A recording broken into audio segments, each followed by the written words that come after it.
Hello, my name is Pastor Mike. This is episode 45, which is titled Line in the Sand. Our text for today is Genesis chapter 31. Jacob flees from Laban. Now Jacob heard that the sons of Laban were saying, Jacob has taken all that was our father's, and from what was our father's he has gained all this wealth. And Jacob saw that Laban did not regard him with favor as before. Then the Lord said to Jacob, Return to the land of your fathers and to your kindred, and I will be with you. So Jacob sent and called Rachel and Leah into the field where his flock was, and said to them, I see that your father does not regard me with favor as he did before, but the God of my father has been with me.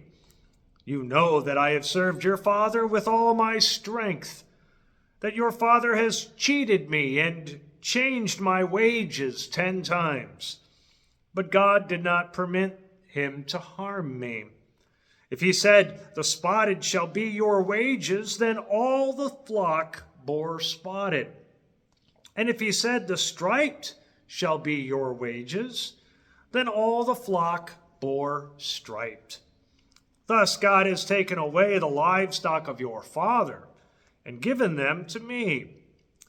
In the breeding season of the flock, I lifted up my eyes and saw in a dream that the goats that mated with the flock were striped, spotted, and mottled.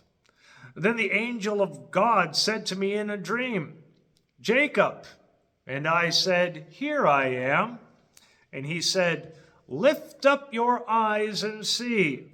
All the goats that mate with the flock are striped, spotted, and mottled, for I have seen all that Laban is doing to you. I am the God of Bethel, where you anointed a pillar and made a vow to me.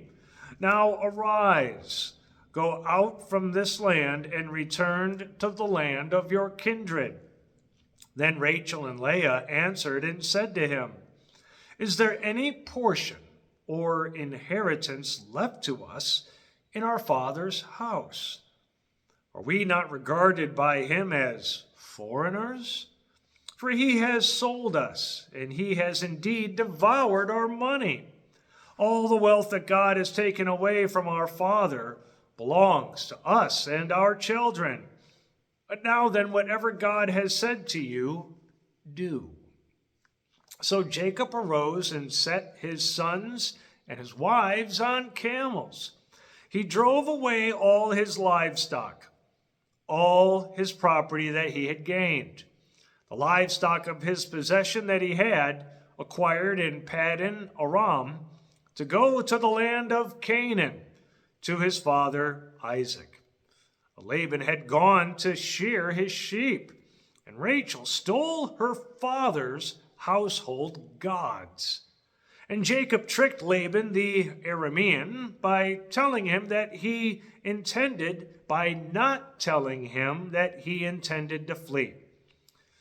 He fled with all he had, and arose and crossed the Euphrates, and set his face toward the hill country of Gilead.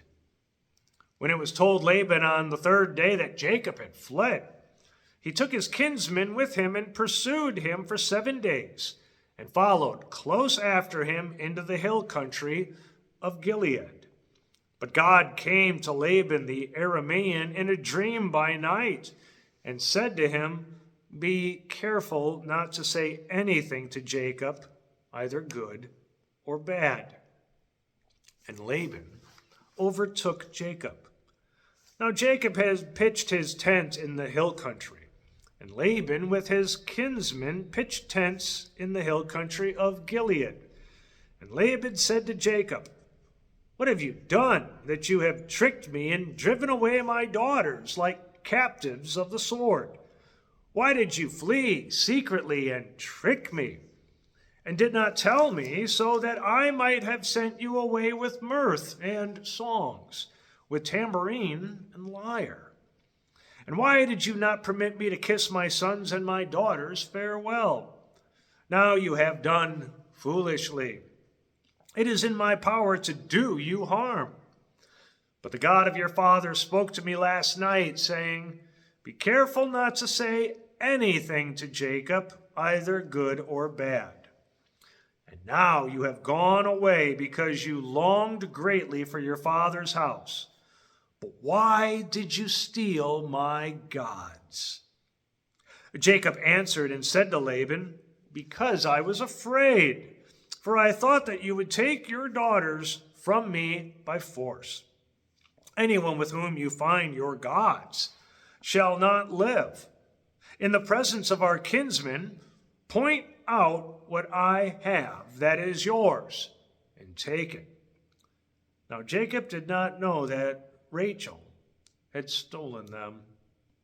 So Laban went into Jacob's tent and into Leah's tent and into the tent of the two female servants, but he did not find them. And he went out of Leah's tent and entered Rachel's. Now Rachel had taken the household gods and put them in the camel's saddle and sat on them. Laban felt all about the tent, but did not find them. And she said to her father, let not my lord be angry that I cannot rise before you, for the way of women is upon me. So he searched, but did not find the household gods. Then Jacob became angry and berated Laban. Jacob said to Laban, what is my offense? What is my sin that you have hotly pursued me? For you have felt through all my goods. What have you found of all your household goods? Set it here before my kinsmen and your kinsmen, that they may decide between us two. These 20 years I have been with you. Your ewes and your female goats have not miscarried, and I have not eaten the rams of your flocks. What was torn by wild beasts, I did not bring to you. I bore the loss of it myself. From my hand you required it, whether stolen by day or stolen by night. There I was. By day the heat consumed me, and the cold by night, and my sleep fled from my eyes. These 20 years I have been in your house. I served you 14 years for your 2 daughters, and 6 years for your flock, and you have changed my wages 10 times. If the God of my father, the God of Abraham, and the fear of Isaac had not been on my side, surely now you would have sent me away empty-handed. God saw my affliction and the labor of my hands, and rebuked you last night. Then Laban answered and said to Jacob, the daughters are my daughters, the children are my children, the flocks are my flocks. All that you see is mine. But what can I do this day for these my daughters, or for their children whom they have borne? Come now, let us make a covenant, you and I, and let it be a witness between you and me. So Jacob took a stone and set it up as a pillar. And Jacob said to his kinsmen, gather stones. And they took stones and made a heap, and they ate there by the heap. Laban called it Jegar Sahadutha, but Jacob called it Galeed. Laban said, this heap is a witness between you and me today. Therefore he named it Galeed and Mizpah, for he said, the Lord watch between me and you, when we are out of one another's sight. If you oppress my daughters, or if you take wives besides my daughters, although no one is with us, see, God is witness between you and me. Then Laban said to Jacob, "See this heap and the pillar, which I have set between you and me. This heap is a witness, and the pillar is a witness, that I will not pass over this heap to you, and you will not pass over this heap and this pillar to me, to do harm. The God of Abraham and the God of Nahor, the God of their father, judge between us." So Jacob swore by the fear of his father Isaac. And Jacob offered a sacrifice in the hill country and called his kinsmen to eat bread. They ate bread and spent the night in the hill country. Early in the morning, Laban arose and kissed his grandchildren and his daughters and blessed them. Then Laban departed and returned home. So far, our text. We see much is going on in this chapter. Jacob wanted to go home with his family and with his possessions, but Laban did not want him to go. So Jacob offered up an agreement with Laban about how to split the herds so that it would be fair. But Laban tried to cheat Jacob. But then God allowed Jacob to prosper abundantly, leaving Laban, the cheating liar, with nearly nothing. This angered Laban greatly. The Lord told Jacob and his family to go home, that he would be with them. But before they left, Rachel stole her father's idols.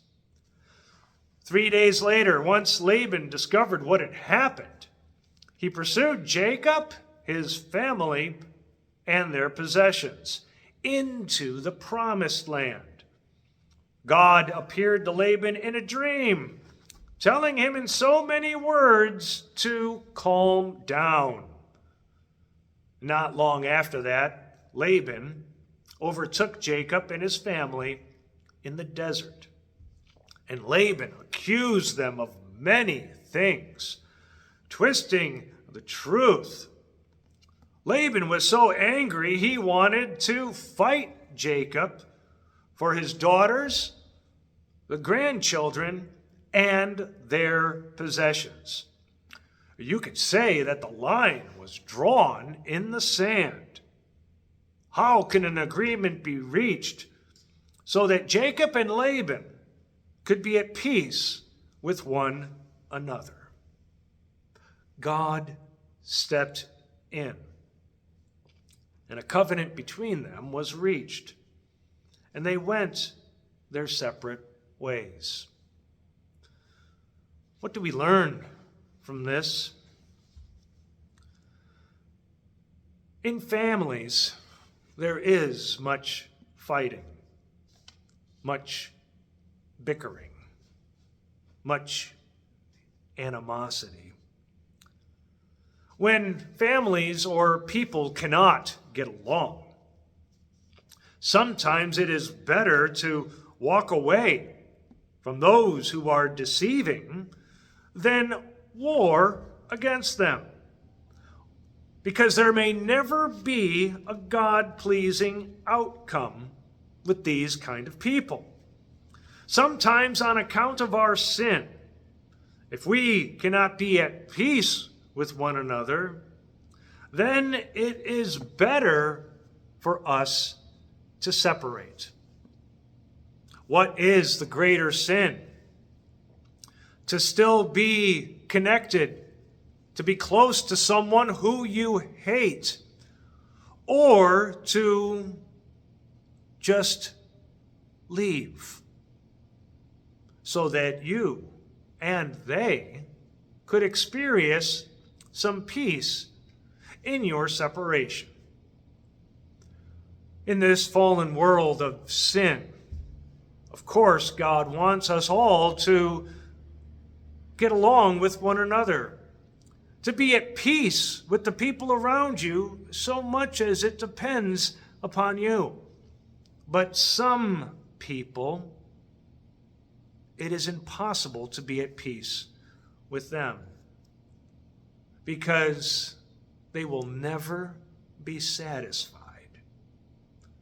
God shows us here in this chapter that between Jacob and Laban, Laban is one of those types of sinful people who will never be satisfied with no matter what they have.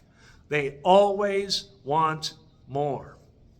But Jacob made a vow to the Lord and said that he would place his trust in him. You see, when we place our trust in God and not in our own means, God is the one who blesses us. Everything works out okay. Not because of who we are, but because of who He is. Thanks be to God. God's blessings.